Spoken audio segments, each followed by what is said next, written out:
YouTuber मौसी की कहानियाँ में आप सभी का स्वागत है। आज से हम शुरू करने जा रहे हैं एक नई series dream girl Hema Malini ji पर, और इस सीरीज़ का नाम होगा women behind the dream girl.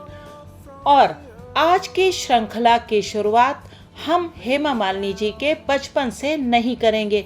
हम इस श्रृंखला की शुरुआत करेंगे एक बहुत दुखद घटना के साथ, जिसने हेमा जी को एक ऐसा दर्द दे दिया जो उनके मरने तक भी नहीं मिटेगा।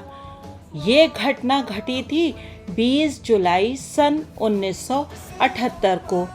हम सभी जानते हैं कि जब आप फिल्म लाइन में होते हैं तो आपके लिए आपके प्रशंसक कितना महत्व रखते हैं। एक फिल्म स्टार तभी बनता है जबकि उसके प्रशंसक उसे चाहते हैं। और एक दौर ऐसा था जब हेमा जी को लेकर लोग दीवाने थे, और इसी दीवानगी में घटी थी एक ऐसी घटना जिसने हेमा जी को एक कभी ना भूलने वाला दर्द दे दिया।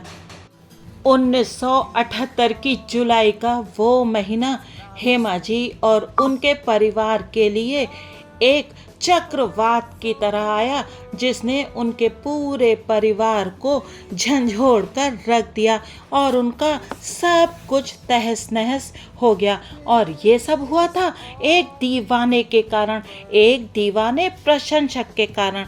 जी हाँ, पड़ोसी देश से आया था हेमा जी का एक दीवाना प्रशंसक, जो एक हफ्ते तक रोज उनके बंगले के चक्कर लगाता रहा, उनकी केवल एक झलक पाने के लिए।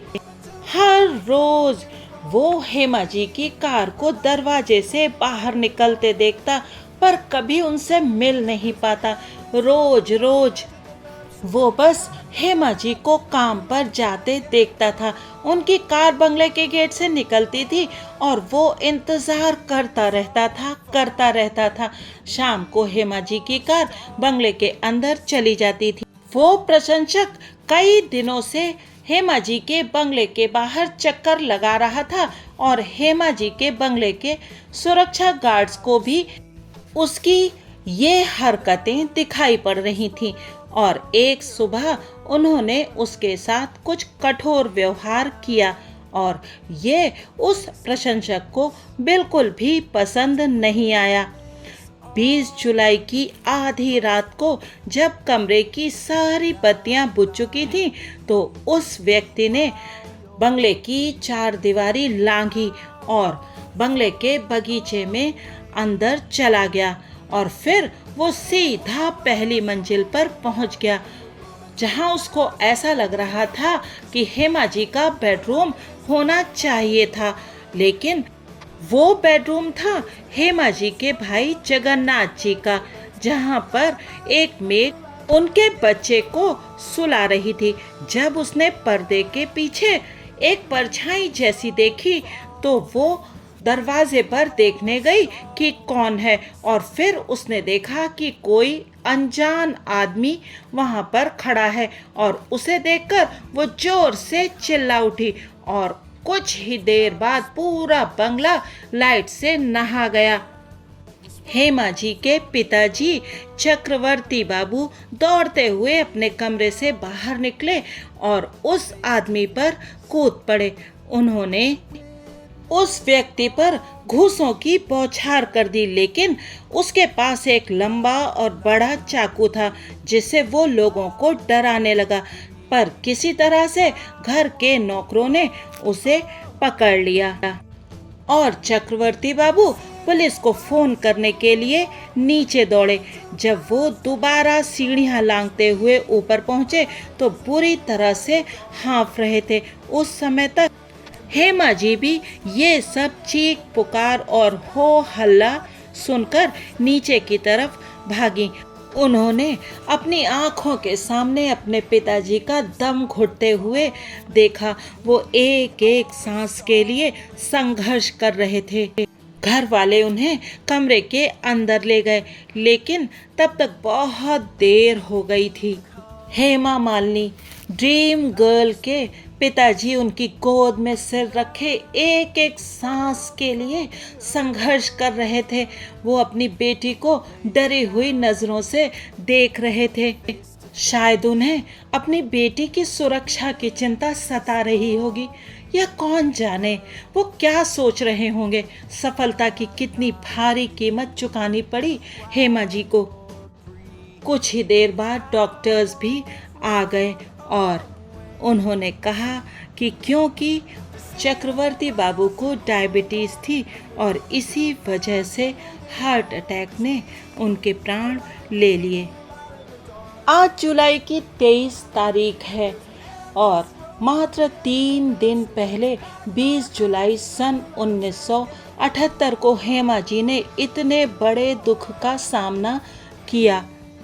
क्या महसूस किया होगा उन्होंने? क्या उन्होंने कहीं अपने मन के अंदर के कोने में ये नहीं सोचा होगा कि शायद उनकी वजह से ही उनके पिताजी के प्राण गए? अगर वो फिल्मों में ना होती, वो इतनी बड़ी हीरोइन ना होती, या फिर उनका वो प्रशंसक इस बात को समझता कि वो हीरोइन सिर्फ पर्दे पर थी, घर में तो वो एक सामान्य बेटी की तरह थी जो अपने पिता से बेहद प्यार करती है। लेकिन फिल्म एक्टर्स के प्रशंसक इस बात को कहाँ समझ पाते हैं। आज जमाना बहुत अलग है और सन 1978 आज से लगभग 45 साल पहले का जमाना बिल्कुल अलग था। तब सपनों की दुनिया और हकीकत की दुनिया में फर्क करना शायद उतना आसान नहीं था। इतने बड़े हादसे को बर्दाश्त करना हेमा जी के लिए किसी तरह भी संभव नहीं था। कई सालों तक हेमा जी अपने पिताजी के देहांत के बारे में कोई बात तक नहीं कर पाती थी और फिल्मों में इस तरह का कोई दृश्य फिल्माते समय भी वो बहुत भावुक हो जाती थी और उसको कर नहीं पाती थी। वो शायद समझ ही नहीं पा रही थी कि अपनी लोकप्रियता की इतनी बड़ी कीमत उन्हें क्यों चुकानी पड़ी। हेमा जी ने खुद कहा था, कुछ ही लोग ये समझ पाते हैं कि एक सफल एवं लोकप्रिय पुत्री के अभिभावकों को क्या क्या झेलना पड़ता है। सामाजिक एवं आर्थिक दबावों का भार बहुत अधिक होता है और इसे सह पाना हर किसी के वश की बात नहीं होती। और ये बिल्कुल सच बात है। आज लगभग 45 वर्षों बाद भी बेटियों के माता पिता को बहुत सारी आलोचनाओं का सामना करना पड़ता है। अक्सर ऐसा होता है कि हम बहुत सफल व्यक्तियों से मन ही मन प्रतिस्पर्धा मानने लगते हैं या हमें उनको लेकर हल्की सी जलन की भावना आ जाती है।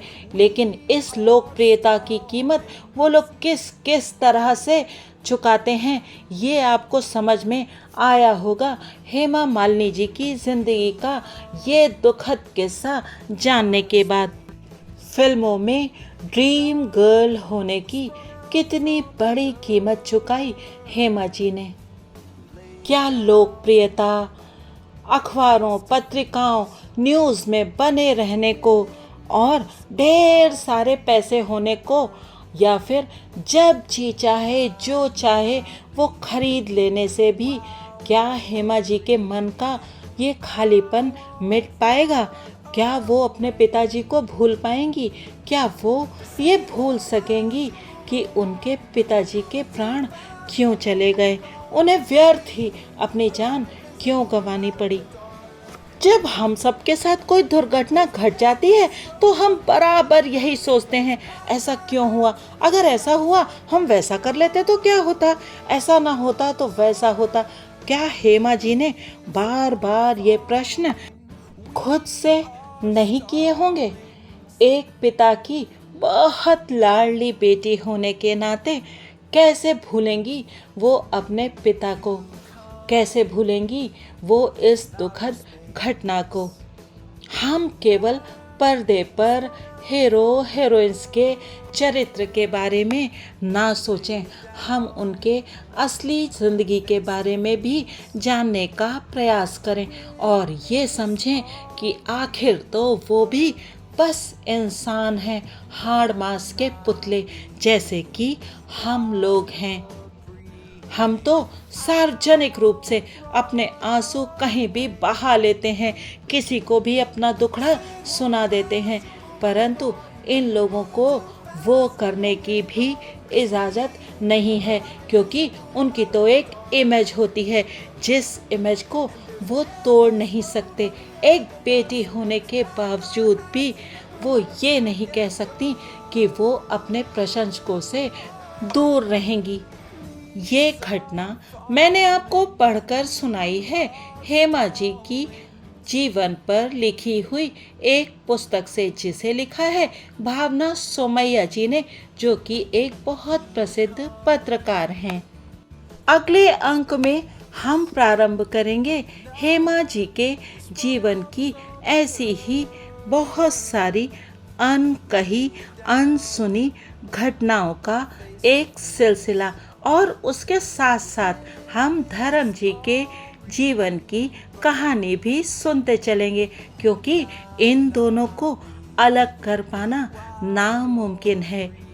भावना सोमैया जी की इस पुस्तक का नाम है हेमा मालिनी एक अनकही कहानी। आप बने रहिएगा मूवीज की सनीमा बाजी के साथ, क्योंकि हम केवल फिल्म कलाकारों के बारे में गॉसिप नहीं करते, हम उनके बारे में तथ्य बताते हैं, उनको एक इंसान की तरह आपके सामने पेश करते हैं।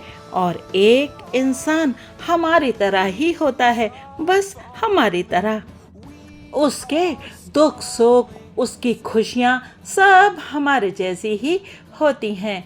वीडियो देखने के लिए आपका बहुत बहुत धन्यवाद। अगर वीडियो अच्छा लगा हो तो लाइक कीजिएगा, और अगर आपको ऐसा लगे कि आप दोबारा इस चैनल पर आना चाहते हैं तो कृपया चैनल को सब्सक्राइब कीजिए और बेल आइकन को प्रेस करना बिल्कुल मत भूलिएगा। फिर मिलेंगे अगले अंक में, तब तक थैंक्स फॉर वॉचिंग।